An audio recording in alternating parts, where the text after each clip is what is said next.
Hey all, welcome to Circle of Tone. Today, Smashing Pumpkins, Billy Corgan and crew. What is the big one chunk of his tone, regardless of era, regardless of album?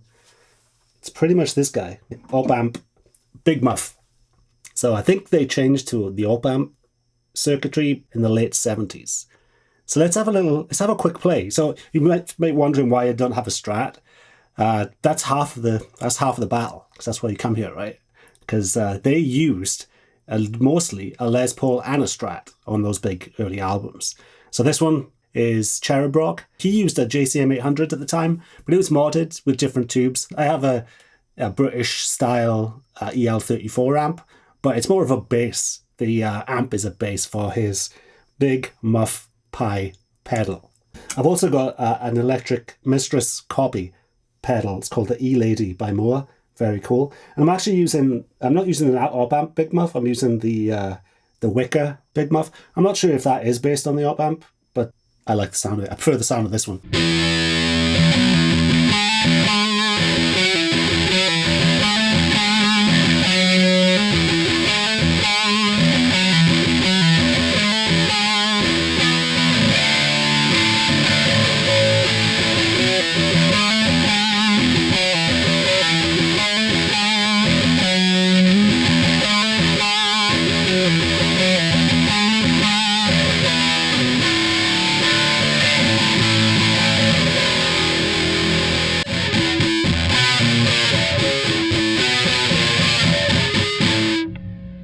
Alright, so we've already played this bit. Let's change over to the Strat. Because what I noticed is it's too thick when you're playing it through a Les Paul, and it's too thin when you're playing it through a Strat. So when you have the two of them going, alright, Stratty, now it gets into the scraggly stuff. I hope this is in tune, but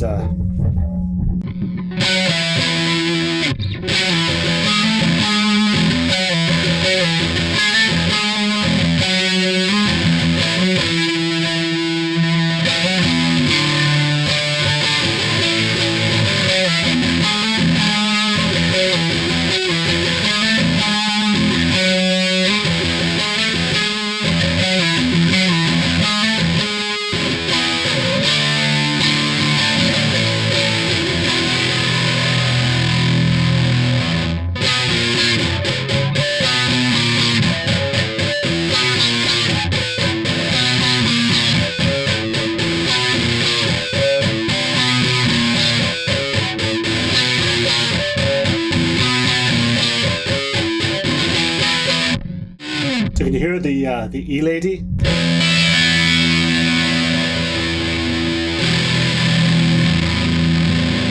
With no E-Lady? E-Lady?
So what can you say, man, about Smashing Pumpkins? You forget how many hits. Unbelievable. Looking through their discography, I'm like, what song am I going to do? But I think when it comes down to them, one of the secrets of their tone is they can lay up to 7 guitars for a rhythm track. So it's impossible to get the tone on your own as a one-man guy. I think I got really bloody close, though. Especially if you put those two together. The scraggly Strat on top of the thick Les Paul sound. You know, that's a magic spot right there. Because you get the best, you get such a frequency range from those two. It covers a lot. So then you get that Butch Vig wall of sound. Although it's a slightly more murderous producer that got the old wall of sound. I'll have to cover him one day.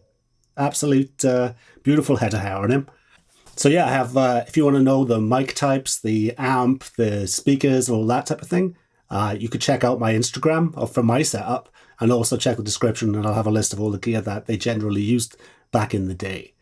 What I learn all the time about these bands, these great bands that put out seminal albums like Typo Negative, like Danzig and the rest of them, is how ridiculously hard they worked on this stuff.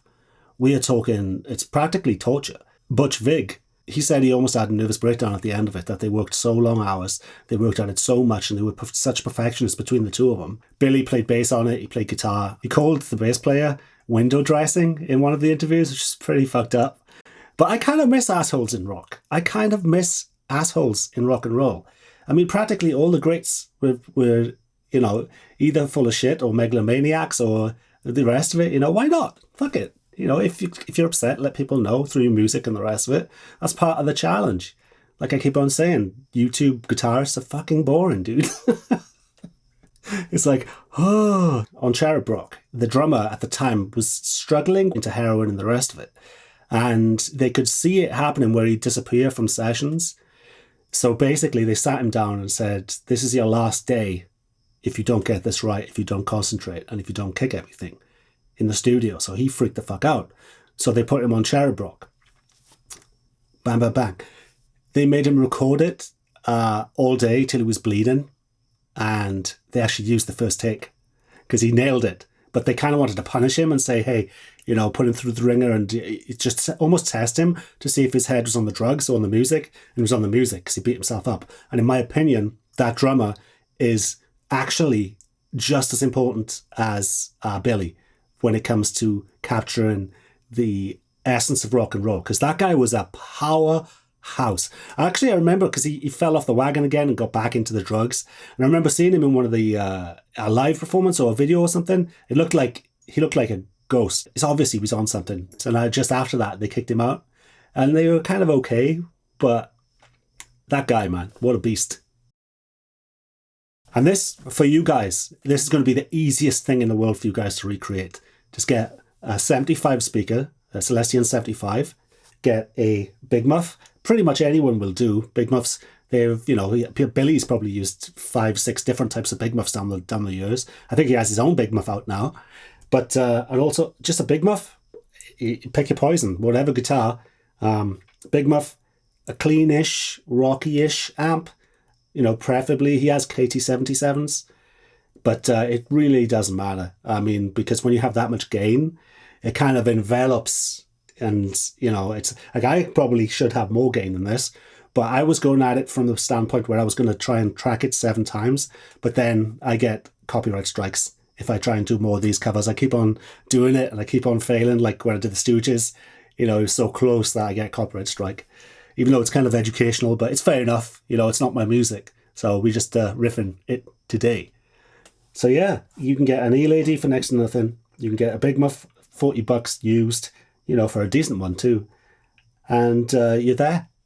What a bargain. An SM57 he used most of the time. He used another mic. What other mic was it? It was mostly the SM57 on the bottom right speaker on the Strat. And they used on the Les Paul, they did the top left speaker with the Sennheiser 421. So I got the exact mics. I didn't use the exact mics. I used an SM57. So I'm kind of being one side of Smashing Pumpkins. But yeah, they used the tape flange as well for basically you record to two tracks and offset one so it's slightly out of time, and it kind of creates this phasey flangery effect. There was also an electro-harmonics microsynth for the end of it. I think there is a little bit of a thrash fan in Billy Corgan. I just remember I couldn't find this video. I remember seeing footage of him way before the Pumpkins days, just jamming in his bedroom, and if my memory serves me right, he's playing thrash. So, you know, these so-called alt stoner rock guys, there's a little bit of a true metalhead underneath all that blasé, ironic chic gish that they get up to. You know what I'm saying? But what a band. I remember when I was a thrasher and I first saw them, you know, on MTV like everybody else, I was like, what an interesting band. Just visually, they all look completely different.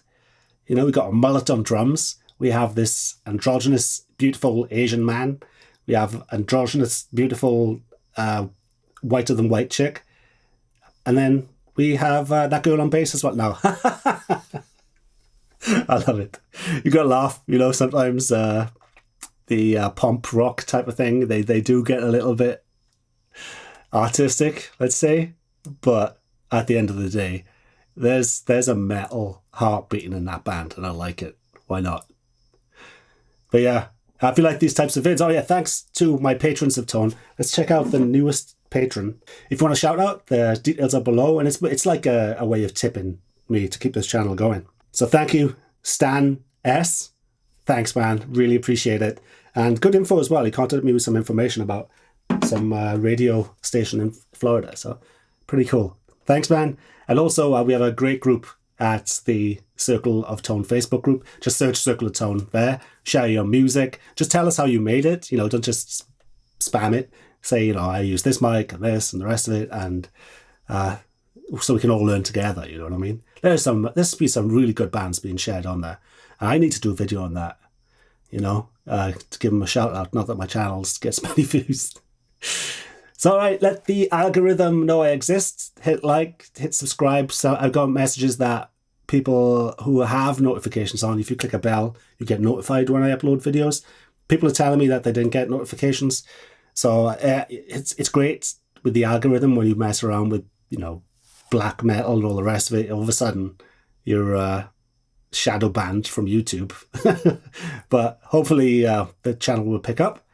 But even if it doesn't, I'll still carry on with this nonsense until everything's gone, including my sanity.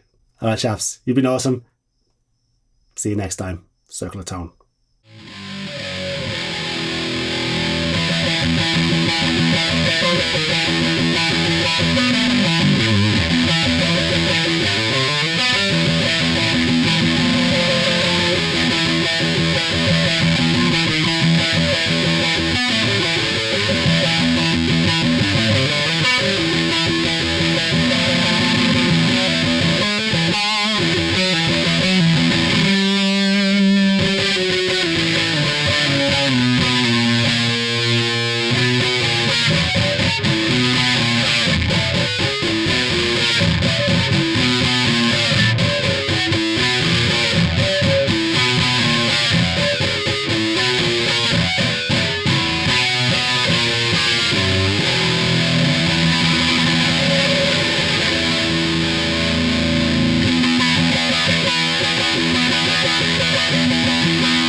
Smash my fucking pumpkins.